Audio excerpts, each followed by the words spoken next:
Usually we ask ourselves, where are we? Or where are we now? But in this first session, we're going to ask a different question, which is going to introduce many of the themes and approaches for our class this semester. And that question is, when are we? And the short answer is, we're in a new and perilous geological moment, an historical moment, when human activity, for the first time in this planet's history, in Earth's history, human activity is affecting the climate. And from the outset, let's note and make sure we understand the difference between weather and climate. Weather is day to day. I'm looking out my window right now. It's cold, but it's super blue sky and it's sunny and so on and so forth. Climate, on the other hand, is much longer term. It's the aggregate of weather in some sense. So it's much longer. It's a much longer indication of trends that span decades, centuries, and even longer time spans.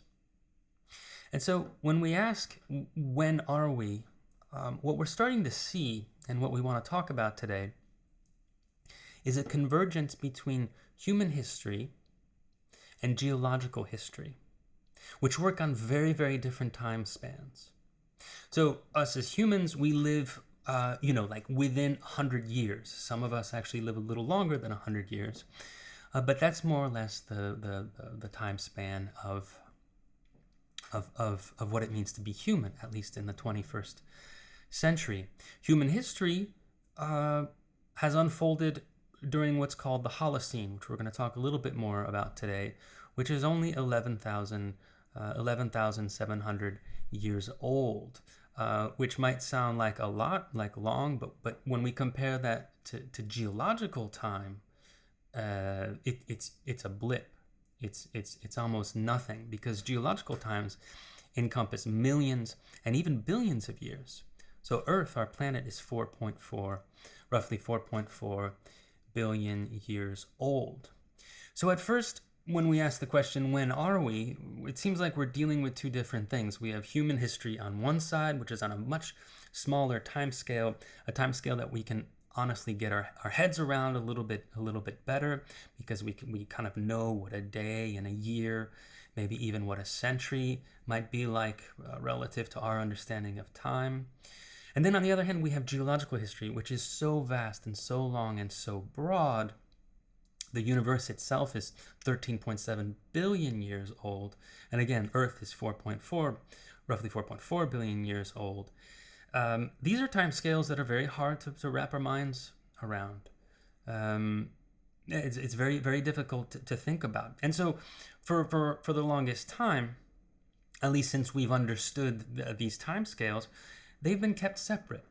We've had an understanding of human history, and then we've had an understanding of geological history or natural history, right? They've been kept separate. But what's happening now, and what's been happening for the past few decades, is an understanding that actually these timescales are starting to converge. And in truth be told, they've always converged. And so this is where it gets really interesting when we ask, when are we? We're at a place where past, present, and future are converging in ways that we never dreamed of. And this all sounds really abstract and theoretical, but why don't we look at just a few examples to start us off, to think about the ways in which human activity and human time intersects and meets timescales that far exceed human time. And so there's a philosopher, his name is Timothy Morton, and he's talked about these objects that he calls hyper objects. And basically a hyper object is something that's man-made or man-caused, or we should say human-made and human-caused, that far exceeds the time scale of humanity itself. So this is a really interesting and mundane example, but styrofoam. Styrofoam is material. It's an object that there are debates about this, but it may take 1 million years for it to biodegrade, or it may never biodegrade at all. So think about it. Someone in a lab somewhere, I don't know, in the 20th century, invented a material that's used today still probably for takeout, that lives on a time scale that's very ahuman or very non-human. We're talking millions of years. well after well after humans will. I mean, it's almost certain that well after humans are gone from this planet. So you see how this mundane object of styrofoam is actually a convergence between human time and geological time or planetary time.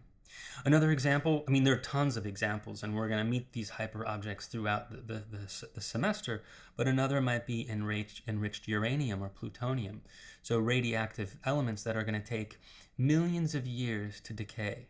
So we've created a situation in a point in time in human history that actually is entering into and conditioned by geological history, which is dictated by millions of years.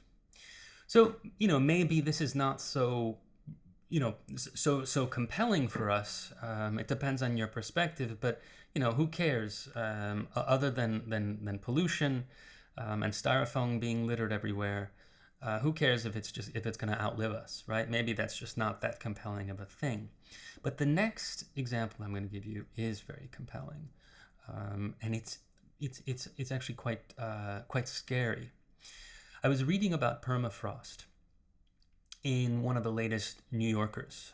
It was a really wonderful long essay on permafrost in Siberia. Russia has 2/3 of the Earth's permafrost. And if you don't know what permafrost is part of the planet that all year round remains frozen.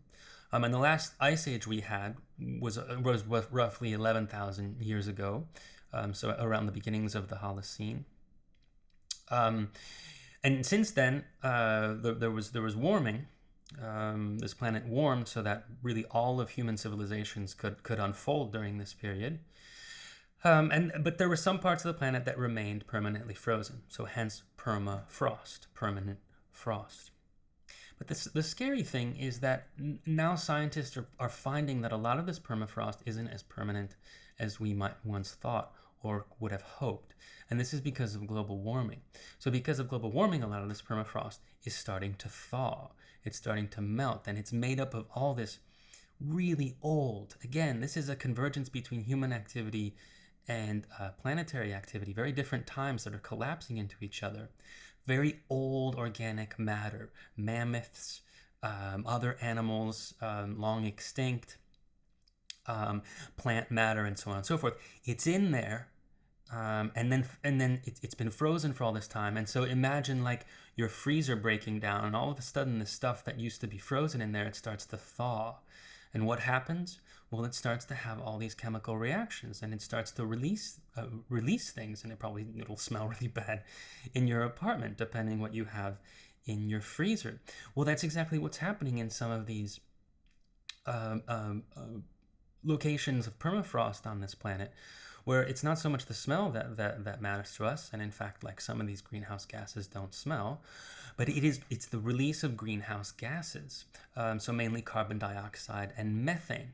So this permafrost is no longer permanent, and global warming is creating this condition where it's releasing greenhouse gases. And this creates a feedback loop, because think about it. What is warming the planet? What is the biggest driver of global warming? Well, it's greenhouse gases like carbon dioxide and methane. So the more CO2 and methane gets released into the air, the more permafrost starts to thaw and melt. The more permafrost starts to thaw and melt, the more greenhouse gases go into the air. And the cycle continues and continues and continues until you have runaway greenhouse gas. And so why is this so scary? Well, we're gonna talk a lot about this over the course of this semester, because global warming is one of the big, if not the biggest issue that has to do with the climate crisis that we live in now. But I think the scariest thing about permafrost is that while the greenhouse gases that are in the air today, largely because of fossil fuel industry and animal agriculture, large industrial scale agriculture, those are the two biggest drivers, but also travel, airplanes, and lots of other different things. All the greenhouse gases up in the atmosphere right now, that's reversible. Like hopefully what will happen in the next decade is that we're gonna stop emitting, or we're gonna radically reduce emissions, and greenhouse gases will go down, and the Earth won't warm to a devastating 2, 3, 4. Sometimes they have it even as high as 5 degrees Celsius by the end of the century. So it seems like, even though it's really daunting because it's going to take economic and political will, there is something reversible about that. But permafrost, it's not reversible. That's what's scary about it. Permafrost, once it thaws, this is so broad and vast, we have no way of freezing it again, right? So this is a feedback loop between permafrost and the atmosphere that's worrying a lot of scientists. And so, unlike styrofoam and uranium, we've created the conditions in many ways for permafrost to thaw. And so this is again a convergence between human activity and human time and human history and the history of the planet, of geological history. So this should feel very urgent and very compelling to us, right? So these three examples I've given you, styrofoam, enriched uranium, and permafrost, these are examples of many different examples that we could think through and talk about, where now we find ourselves in a situation that's probably has never happened before in human history. And that's the idea that human history and natural history are now collapsed into each other, and they affect each other. So this idea that human history and natural history are now no longer separate, but they meet each other in all sorts of ways, and they're sort of converging into each other. Well, this grafts onto, or this echoes, or this mirrors an understanding of divisions that have long ordered Western thinking and Western history.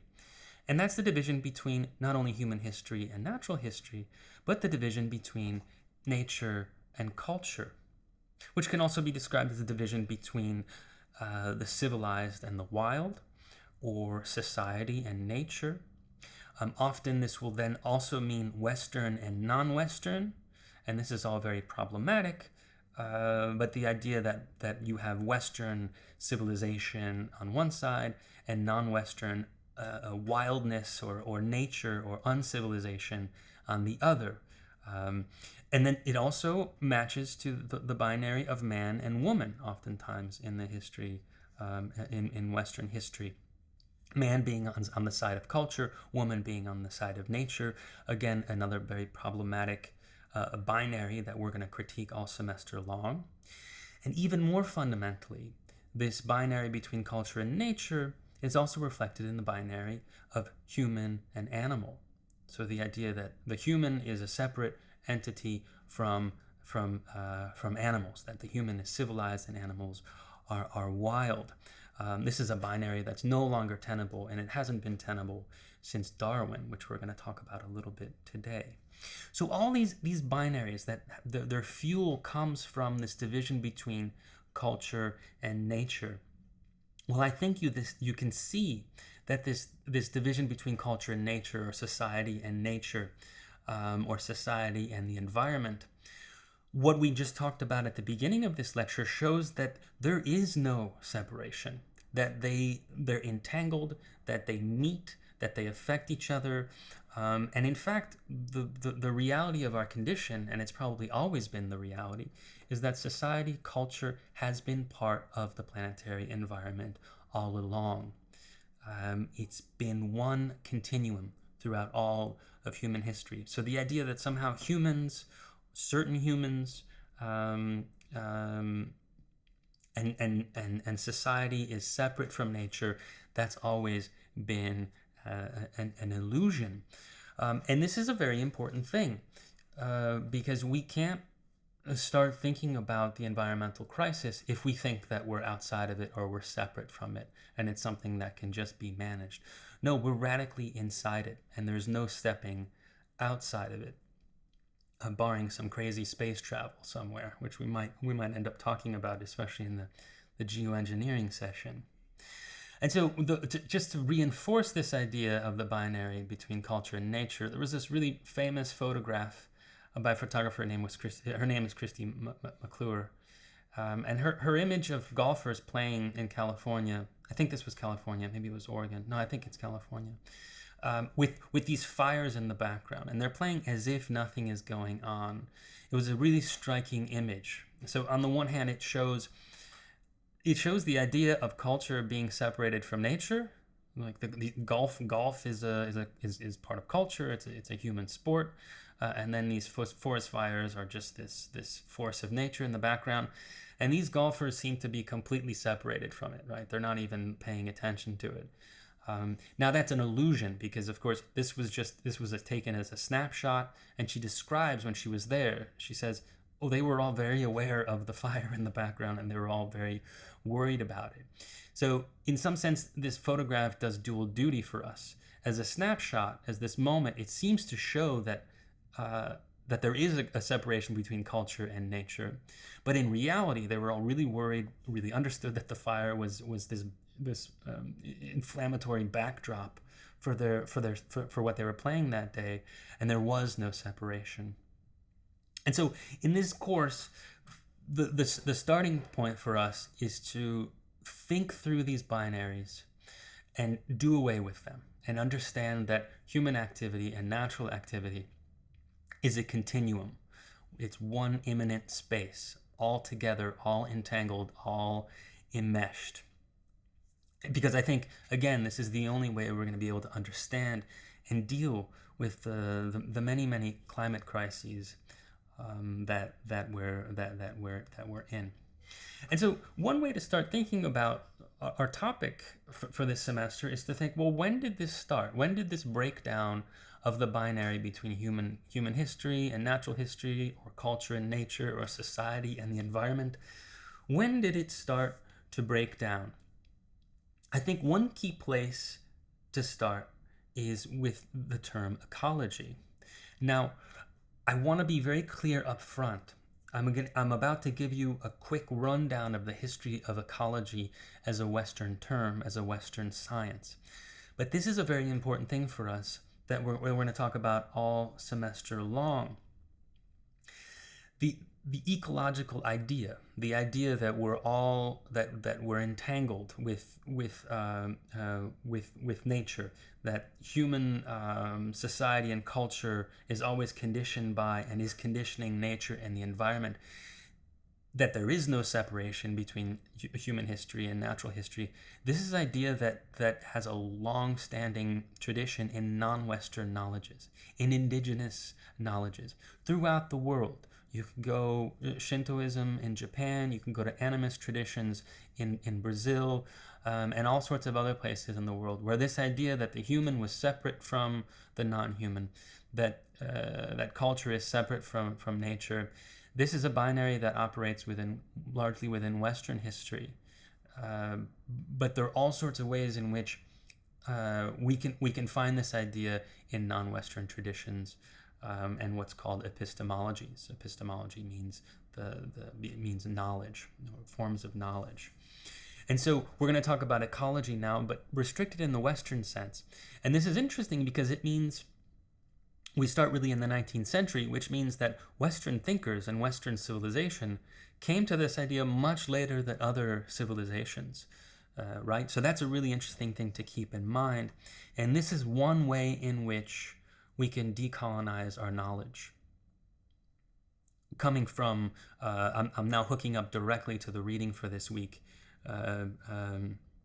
T.J. Demos's Decolonizing Nature. So this is just one example of how we might decolonize our knowledge, is to understand that the Western conception of ecology and the study of ecosystems is actually not the only one, and it's come late on the scene. It's not the knees bees, as they say. But in any case, let's just do a quick rundown of the history of ecology, because it is an interesting one. And so we start in the very early 1800s. And there was a guy named Alexander von Humboldt, he's the first Western thinker. He was a naturalist, he was an explorer. He spent quite a bit of time in South America to study the landscapes and the natural world there. And he is widely credited with being the first Western thinker to think of nature not as individual. It's not like there are individual things in nature and you go out and you study. Like, you're an expert on geckos, so you go out and you get some geckos, you bring them home, and then you study them, right? You dissect them and so on and so forth. All the things that natural scientists and zoologists did back then. No, he thought to really understand the natural world, you can't just isolate one thing. You have to see how everything works in relationships, how everything is interconnected. And so he described this as the web of life. And he had this realization, it's kind of a wonderful story, where he goes and he climbs a mountain called Chimborazo.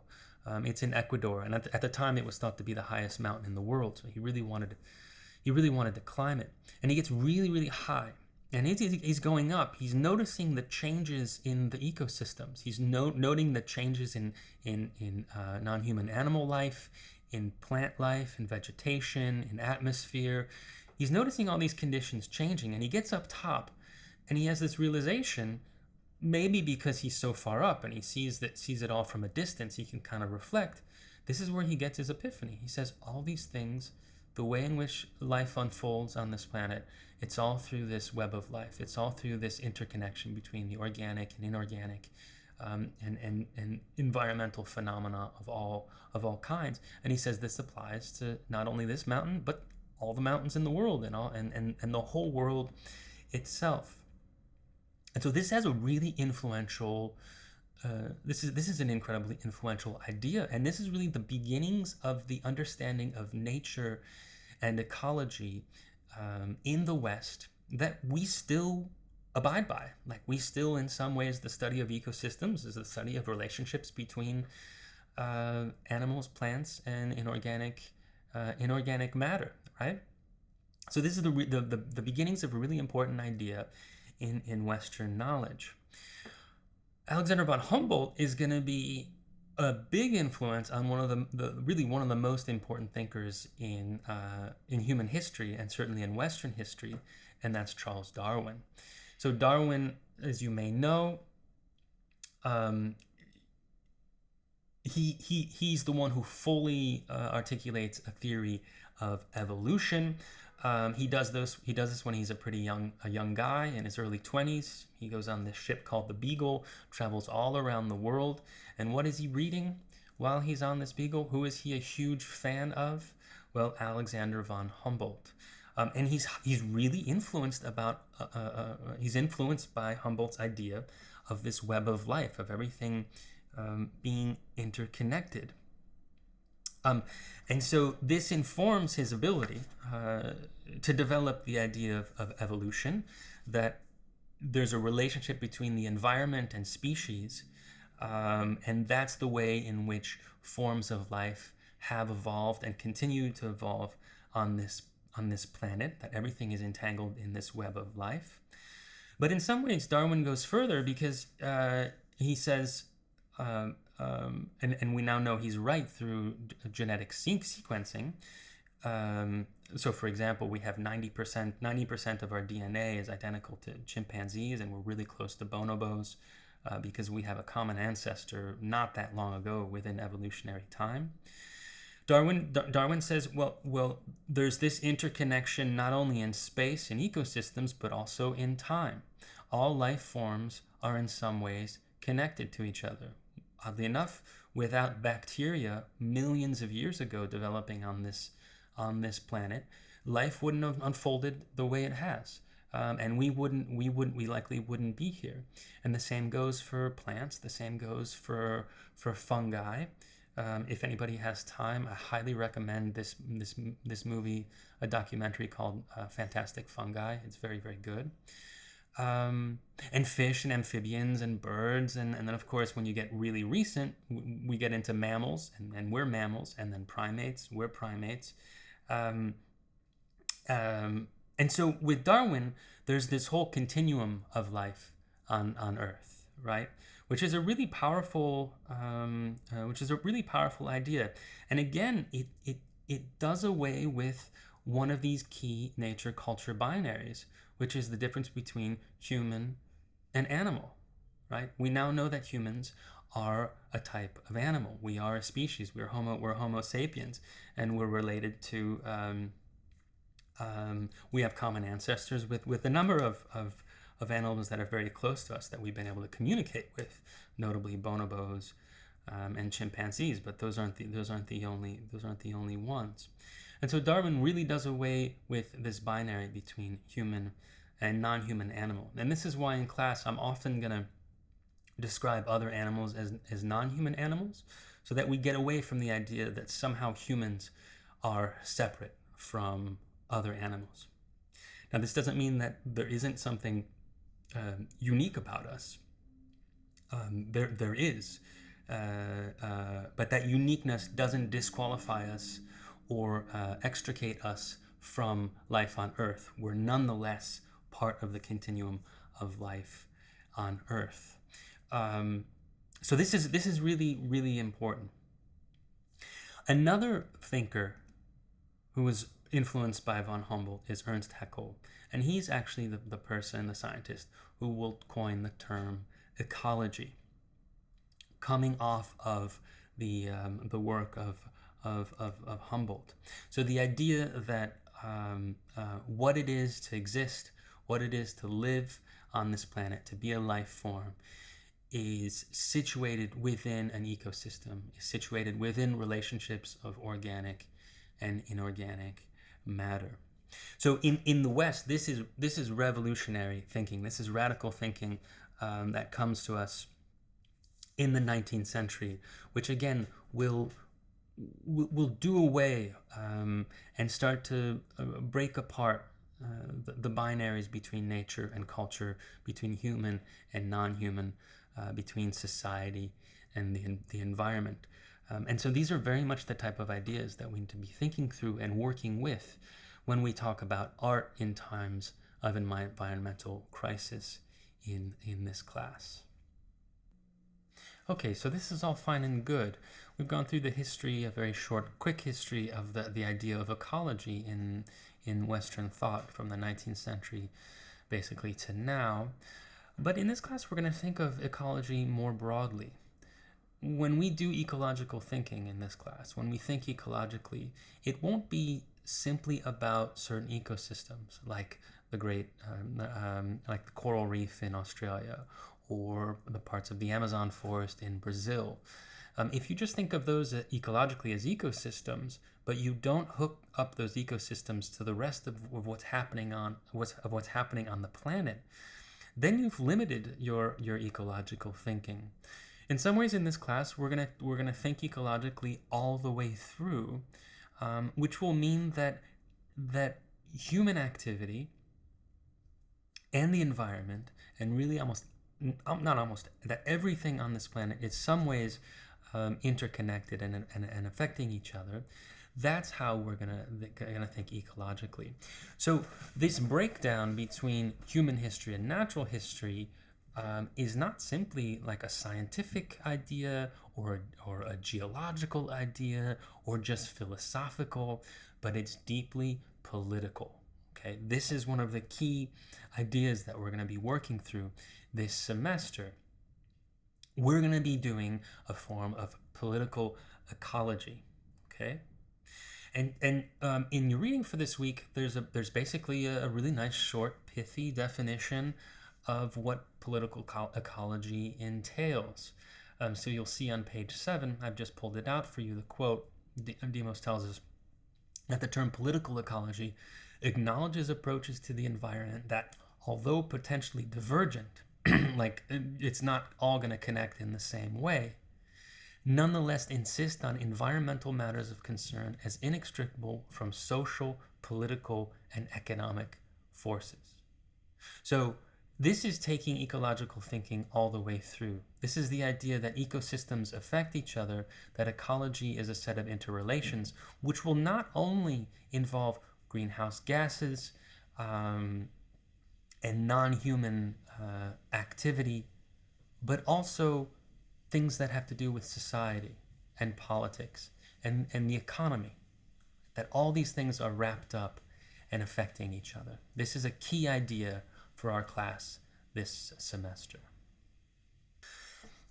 And so this idea that we've been working through today, the idea that human activity, human history, and natural activity and natural history have now converged and have met each other and are affecting each other in various ways, actually has a term. It actually has a name in geology itself.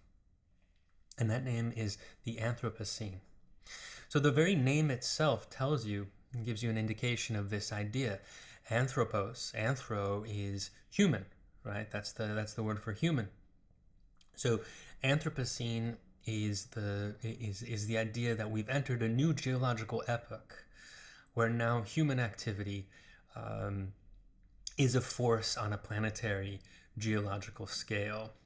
So I was saying before that the previous epoch, although they still haven't decided, I don't think the actual geological organizations have certified this term Anthropocene as the new epoch that we're in.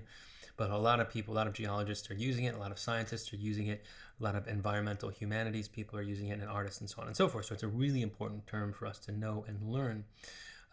Before the Anthropocene would have been the Holocene, which again began some 11,700 years ago, and basically all of human history has unfolded during that time, basically because it was a very stable climate. The Holocene was a reliable, stable climate where all of human history could unfold and could depend on.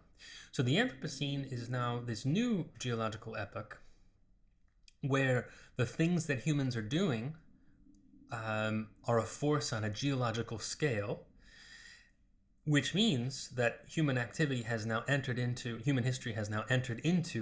and is affecting natural history.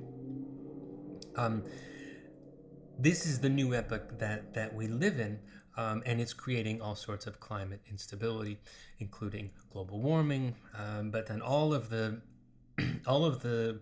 climate emergencies that we're going to talk about this semester: species extinction, pollution, dead zones, ocean acidification, environmental racism,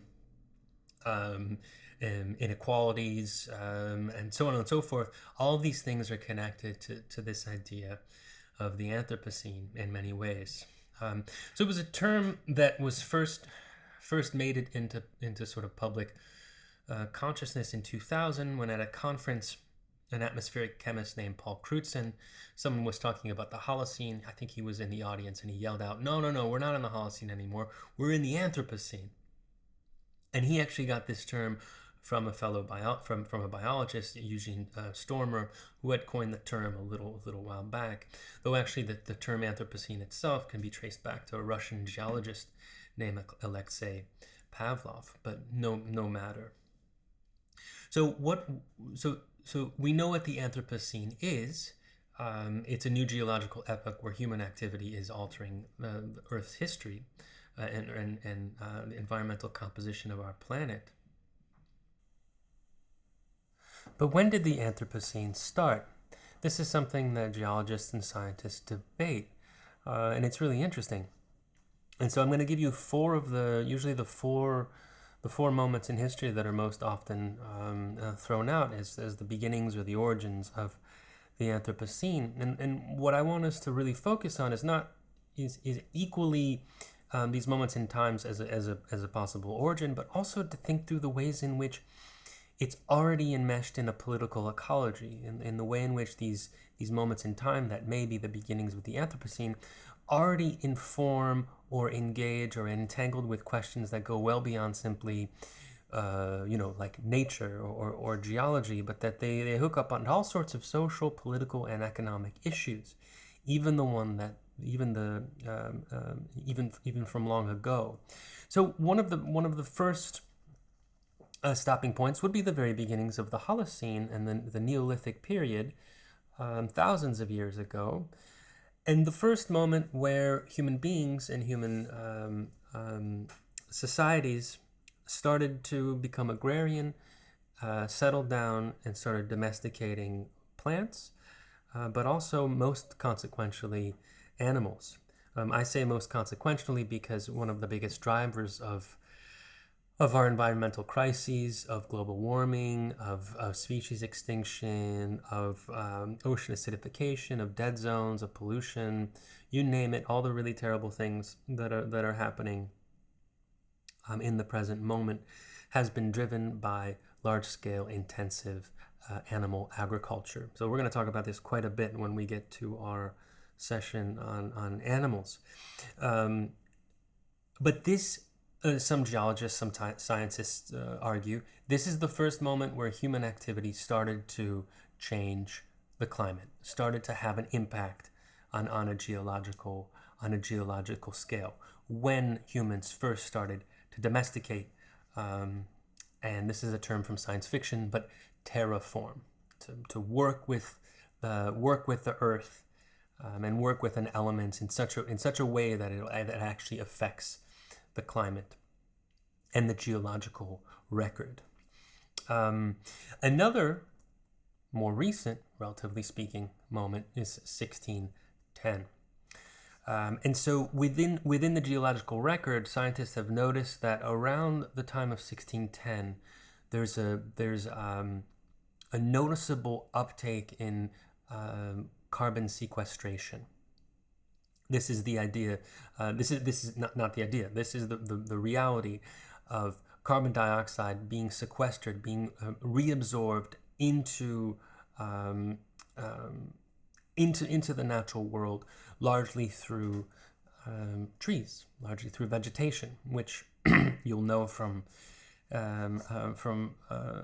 science classes, even when you were younger, that we take in oxygen and emit CO2, and for plants, it's the other way around. They emit oxygen and take in CO2. So this is why when we get to plant politics later on in the semester, vegetation and plant life is such an important factor in the way in which we do and think about political ecology. It's one of those, it might very well be one of those much needed solutions that we want to think through.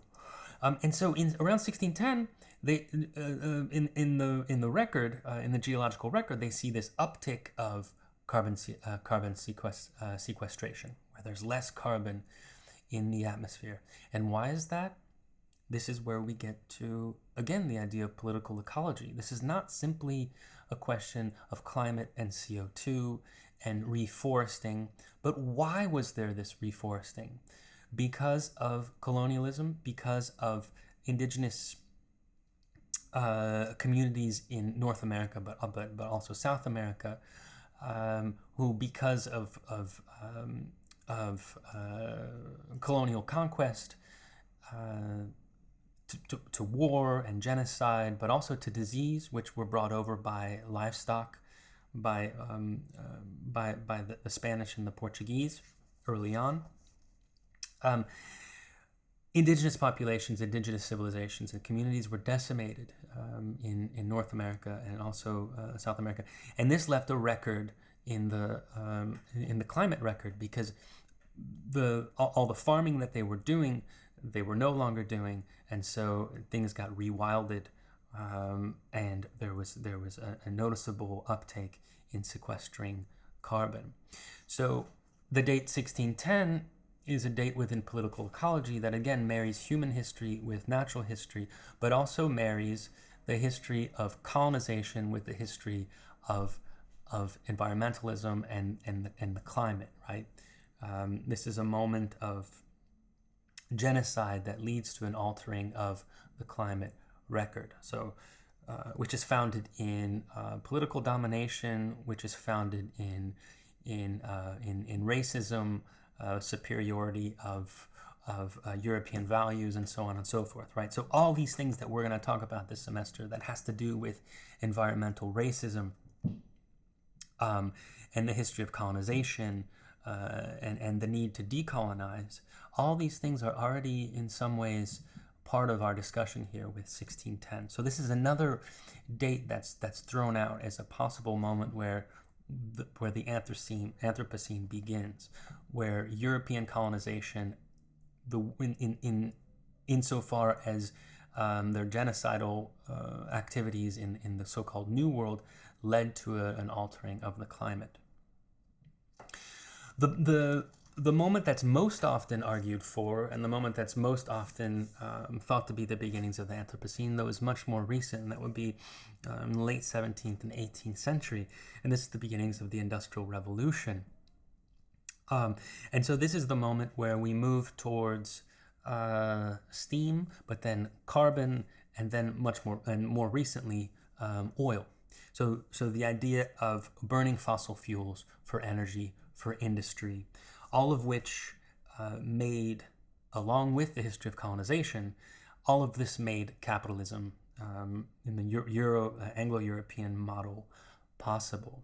So again, we have the emission of fossil fuels, the emission of carbon and other greenhouse gases into the air, but it's connected to the history of an economic system, namely capitalism. Though it wasn't just capitalism that was industrial.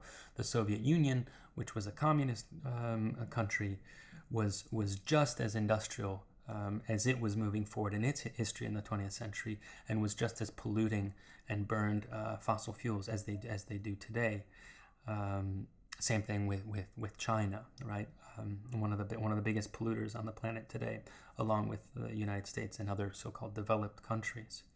So the Anthropocene then maybe started with the Industrial Revolution, where we started to see, and the very famous graph that I hope you've seen before of the trend of global warming that keeps going up. It usually begins in the 18th century with the beginnings of the Industrial Revolution, and the uptick of the release of greenhouse gases through the burning and the use of fossil fuels has only precipitously rose since then, which has led to an altering of the thermal composition of Earth, of the climate, and global warming. So this is what's called anthropogenic climate change or anthropogenic global warming. It's human activity, human industry that has led to this perilous warming that began in the 1800s and continues on and leaves us in a difficult spot these 2 and 3 centuries later.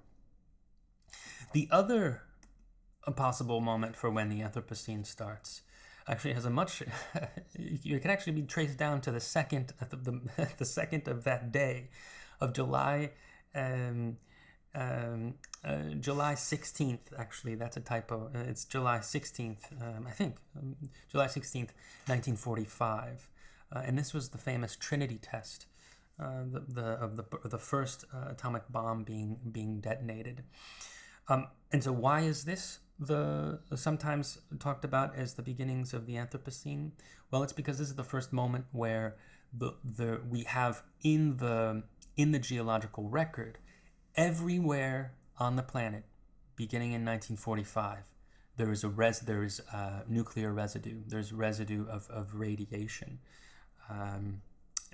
in the carbon in the record, the geological record.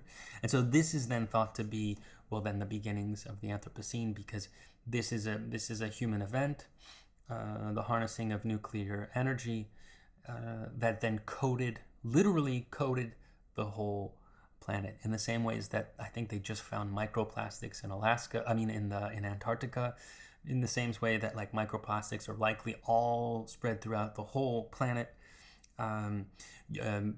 This radioactive material from this detonation in July 1945 spread and coated the whole planet, right? So it's almost like you can start marking time on that day where Earth was coated with this radioactive activity. So those are 4 possible starting points for the Anthropocene that are debated. So the Neolithic Revolution, many thousands of years ago, and domesticating plant, but especially animals. 1610, with the genocidal conquest of the indigenous peoples of the so-called New World, which led to a change in farming practices that led to a momentary rewilding and carbon sequestration. The 1800s, the Industrial Revolution, and the beginning of burning fossil fuels for energy and Trinity, the first atomic bomb being detonated. I think we can maybe think of. I think it's not a stretch to just say, well, why don't we say these are all together? That there are multiple origins, and that it's something that continually has built, has sort of just snowballed throughout history. That's an interesting way of thinking about it. But where we turn to next, and where we're actually going to finish for today, is to think about the ways in which the Anthropocene, which again, it's a term that's used all the time in geology, but also in other sciences and in the humanities and in art and so on and so forth. There have been all sorts of catalogs and exhibitions and works of art that have to do with the Anthropocene. But is there a way in which there's something wrong with this term? Is there a way in which we might want to critique it? And I think there are, and there are a number of scholars that have started to critique this. One of the readings for this week, Demos, the very title of that reading is called "Against the Anthropocene," and he's making some compelling criticisms of this term, which we'll talk about in class. And there have been a whole slew of candidates for different terms rather than the Anthropocene. One is the Anthropocene. So the idea that this sort of emphasizes that there's something obscene about our times. There's something obscene about human activity marking the climate. Ecocene, which I think this term wants to emphasize that it's economic factors that have led to a climate crisis. Or Technocene, which similarly wants to single out technology as the culprit for where we find ourselves. An evocative one that I kind of like, though I think there's some problems with it, Misanthropocene.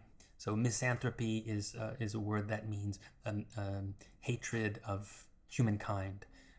So Misanthropocene is a term that wants to maybe single out those people or those structures, social and political structures, that it seems they know what they're doing. Like, imagine yourself being an executive or on the board of Exxon or on the board of JBS, the biggest meat company in the world. There's no way you don't know that the way you're making a living and the way you're living your life is contributing to very possibly human world-ending activities. That involves death, that involves ecocide, that involves all sorts of destruction. How in the world do you keep doing this, right? So the Misanthropocene, it seems it wants to emphasize that there's something almost misanthropic at the core of this. I find it maybe a little too accusatory, I think, but maybe in my darker days, when we get to more, when we have to think about all this material and it gets to be a little depressing, maybe there's a little comfort in being darker and accusatory, and to think that those people who hold the most power in this world are in some ways misanthropic, that they kind of want to destroy humankind along with so much else. So that could be an interesting term to debate.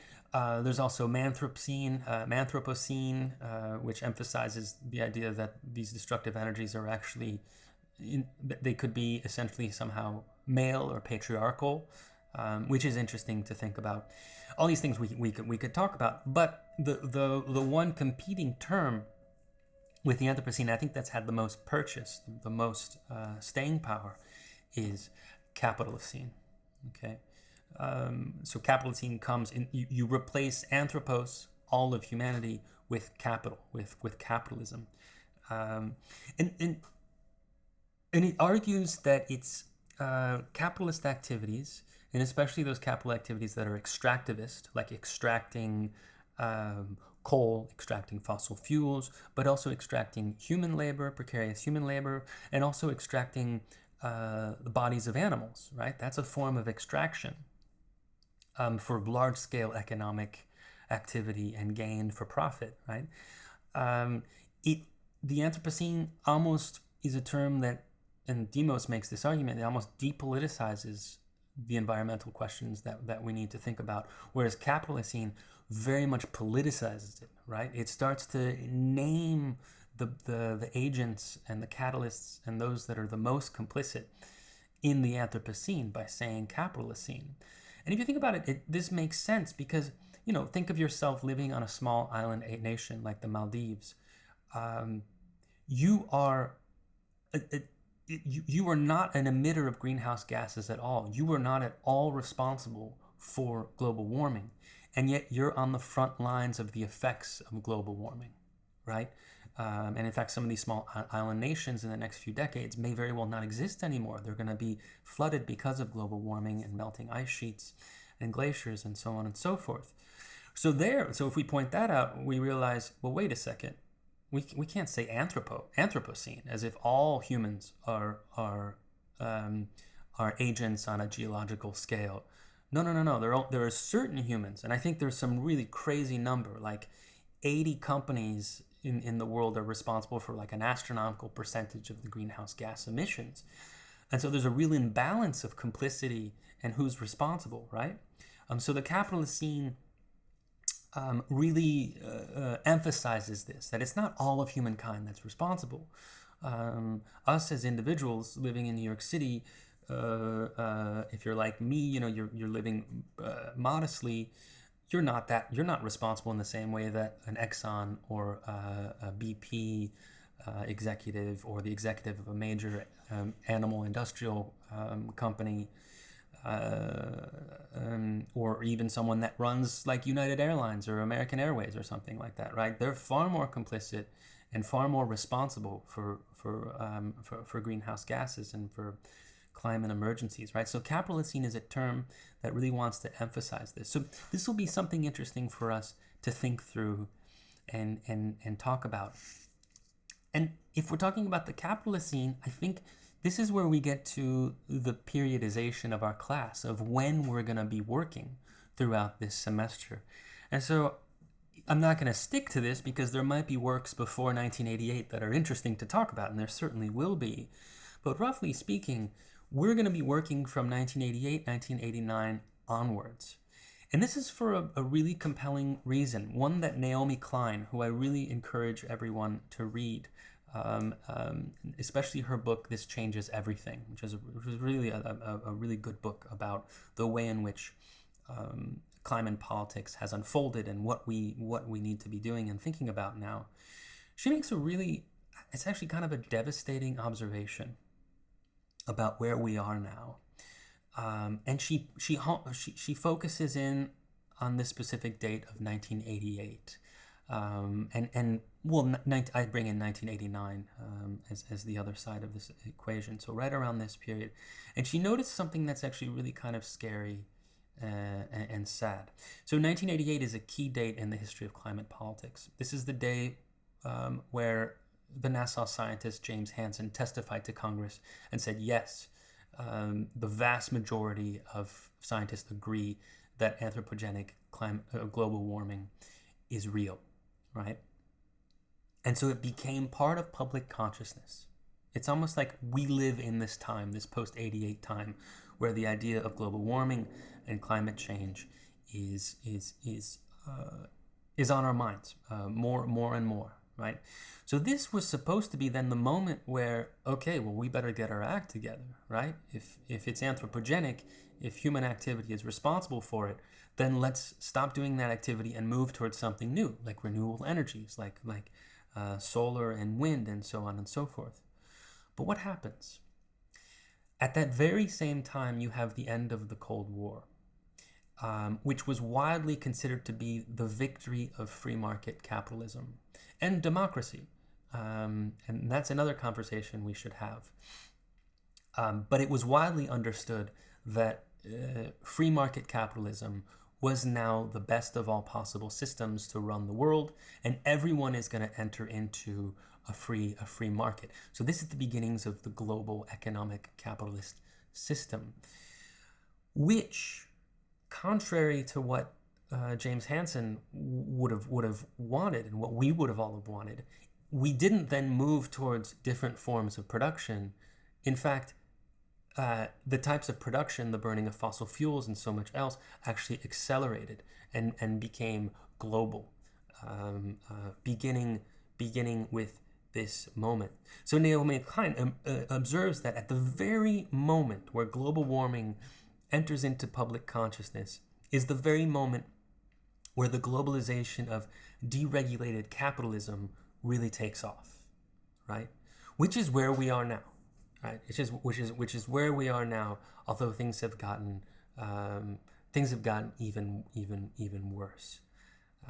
So this is a good way to sort of situate our history and all the many artworks that we're going to be talking about this class. You notice that today I haven't talked about any artworks, right? What I've tried to do today is sort of give you some key terms and some key ideas and sort of the key history that we're going to be using throughout the semester to situate the artworks and the ideas that we work with throughout the semester. And so I'm just going to conclude with two questions.